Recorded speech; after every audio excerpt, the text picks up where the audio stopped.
Morning guys, we're off on another hike for hedgehogs. Sort of a bit of a change of a plan this morning. We was going to do the coast road, the coast path over to Brixham and back, so that would have been about 13 miles. But because of the lockdown restrictions, we really wanted to be sensible and stay within our local area. So we're going to aim for a similar distance, but within like a circular circumference of where we live. And we've chosen paths away from people really. But it just adds to the point I made last week.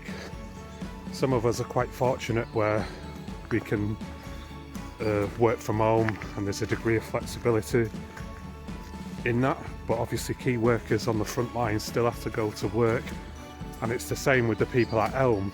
They can't stay at home, they still need to go out and feed all these hedgehogs they're looking after. So just spare a thought for people like that who have got no choice other than go to look after the animals. This week we talked a little bit about the hedgehog decline. This week I just want to offer some tips about what we can do about it.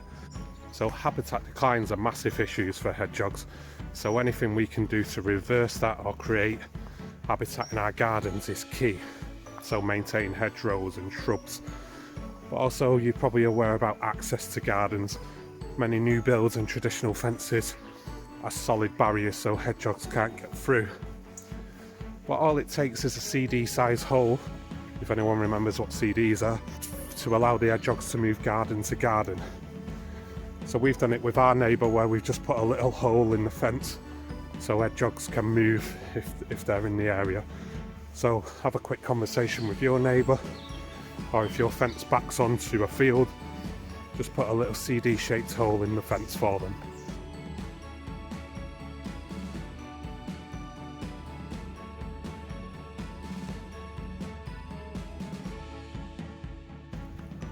Many people nowadays as well put hedgehog houses in their gardens for hedgehogs, which can provide a place for them to hide and overwinter.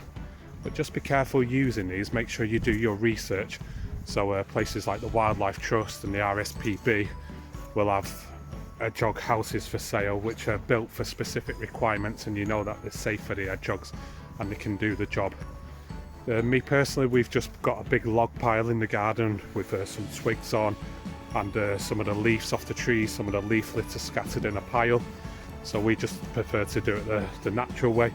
But I appreciate this can look messy in your garden, so you might opt for an artificial alternative. Also, another key thing you can do, you've probably heard, is don't use chemicals and poisons in your garden, especially stuff which the hedgehogs can eat, such as slug pellets. So that's a big no-no for us, and obviously that's going to cause hedgehogs to be sick.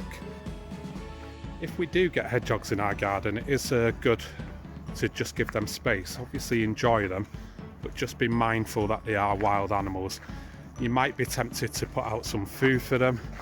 If you do that, make sure you do your research so you get the correct type of food.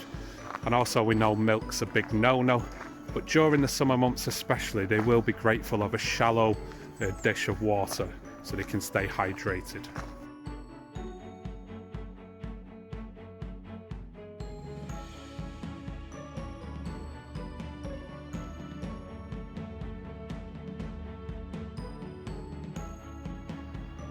So our next destination for our hike for hedgehogs, we're actually going up to the Forest of Dean, virtually of course, and one of the rewilding projects there is for wild boar. Just on our walk now, we've just come across some rare breed pigs, so you might be able to see the Tamworth just behind me there. And you might just spot just behind me a magpie, and that's sort of replicating some natural behaviour there. So when wild boar will be out in the forest digging up the soil and so on, they'll often be followed by a whole array of different bird species, robins, magpies, blackbirds and so on, who are utilising any worms and bugs which have been overturned by the boar. The boar himself also will have an ecological role in turning over the soils, helping break down leaf litter, helping sow seeds through their feces. So it's just a overall good ecosystem engineer for the forest itself and just helps regenerate it. If you do see hedgehogs as well, don't necessarily be alarmed straight away. They might not be in trouble, they might not be poorly. So before we rush and try and rescue them or pick them up and take them to a rehabilitation centre, maybe just do a little bit of research first about, you know, their behaviour, whether they should be out at certain times of the year. You might see them in the daytime, so if they look healthy, then they might be healthy and they might not need rescuing. So although it's not a norm to see them frequently, there might not be a problem, so you could actually create a problem by actually taking them to rescue centres.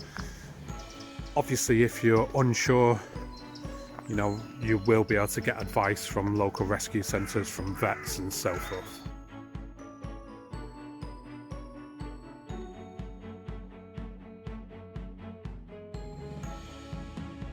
So I'm just going to leave you with a couple more tips to help hedgehogs. If you've got steps in your garden, these can be quite hard for hedgehogs to negotiate, so just leaving a house brick on each step in the corner can help them scramble up them.